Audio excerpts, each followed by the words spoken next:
Hello la famille, j'espère que vous allez bien. Alors, notre balade de ce jour nous ramène à Agbodrafo. Pour ceux qui ne le savent pas, nous sommes à une trentaine de kilomètres de la ville de Lomé, la capitale togolaise.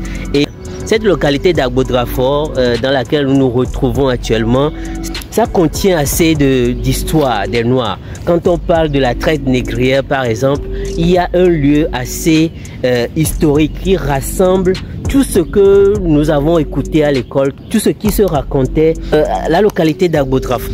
Un point important, un point qui servait d'embarquement des nègres à l'époque. Donc ici dans cette localité, il y a une maison qui est appelée la maison des esclaves. C'est là où on rassemblait les esclaves achetés à l'intérieur du continent.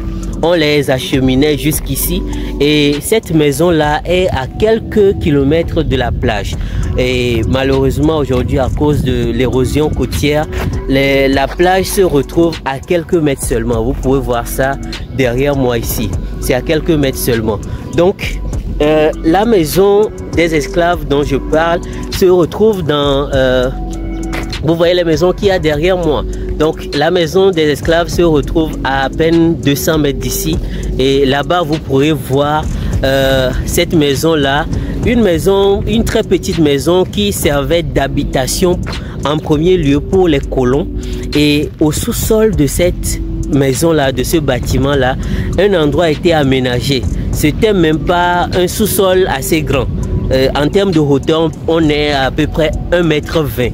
Donc ces 1,20 m là servait de stocker les esclaves. En tout cas les amis, c'est quelque chose d'assez émotionnel. En tout cas en suivant tout ce qui se fait, en suivant l'histoire sur place, vous serez tellement touché. En tout cas moi j'étais sur place et nous avons écouté les guides nous raconter l'histoire, comment les choses se passaient, comment on entassait nos aïeux à l'époque, on les gardait pendant des jours sur place. Ils pouvaient rester là-bas au sous-sol pendant une semaine. Ils pouvaient rester là-bas pendant une semaine et après ils étaient acheminés vers la plage, là où ils venaient se doucher, ils venaient faire leur dernier bain avant de partir pour les Amériques. Ils prenaient le bateau comme vous le savez. Alors c'est cet endroit que je suis venu aujourd'hui découvrir et voilà, malheureusement les guides n'étaient pas trop à l'aise avec ma caméra pour pouvoir parler avec moi de cette histoire là. Franchement c'est quelque chose à découvrir obligatoirement et je vous invite, si vous êtes, que ce soit au Togo ou bien à l'extérieur du pays, vous êtes dans un autre pays et que vous entendez toujours parler de la traite négrière, je vous invite vivement à venir au Togo pour découvrir cette histoire. En tout cas c'est quelque chose à découvrir absolument. Parce que ici, vous comprenez de mieux en mieux tout ce qui se disait au cours. Alors que vous soyez au Togo ou à l'extérieur du pays, que vous soyez africain ou pas, je vous invite à venir découvrir cette partie importante de l'histoire des Noirs. Parce que nous avions tous été à l'école où on nous a raconté cette histoire de la traite négrière. Mais venir sur place pour pouvoir écouter et toucher du doigt la chose, ça fait un autre effet. Et actuellement où je vous parle, c'est un sentiment de tristesse, mais également, je ne peux pas dire fierté, mais en quelque sorte, c'est comme si je suis en train de renouer avec l'histoire de mes aïeux. Le fait de découvrir cette histoire aujourd'hui, c'est quelque chose d'assez inspirant. Ça prouve à combien nos aïeux avaient souffert et ils pouvaient résister là, traverser toutes ces difficultés là pour se retrouver de l'autre côté aux Amériques pour encore travailler. Et en tout cas les amis, je vous invite vivement à découvrir cela. Puisque les guides n'étaient pas trop à l'aise avec mes caméras, il y a un autre lieu qui nous a été indiqué comme lieu de culte. C'est leur église à l'époque, l'église des colons à l'époque. Donc c'est le bâtiment qui se retrouve actuellement derrière moi. Ce bâtiment là, c'est leur église. Je crois que c'était l'église catholique. Hein.